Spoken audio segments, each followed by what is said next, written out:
Доброго дня, нас вітає компанія Автопарк. У нас ось таке нове надходження. Це у нас Audi S7 2019 року, 2,9 бензин, звичайно ж автомат, повний привід, тобто кватро, і з пробігом всього лише 33 тисячі кілометрів. Автомобіль у нас зі штаті з мінімальним пошкодженням, по кузові взагалі без ніяких зараз зауважень, без бронеплівці, доглянутий, охайний.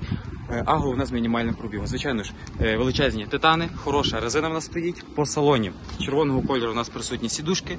На максимальній комплектації у нас автомобіль, присутні як і пам'ять, як і електрорегулювання, підігріви спереду, ззаду, мультикермо, теж підігрів керма у нас є. Камера 360, всі G-строніки, тобто сліпі зони, там розпізнавання, все вона бачить, чорна стеля і люк. Максимальна комплектація, ідеальний стан салону, а головне мінімальний пробіг. По техніці взагалі ніяких зауважень немає, повністю обслужена, ну тут лише робити тільки ТОшки потрібно. Ось, когось зацікавив такий автомобіль, приїжджайте в місто Львів, Кільцева 60, перевіряйте, тестуйте, ну і купуйте собі таке авто.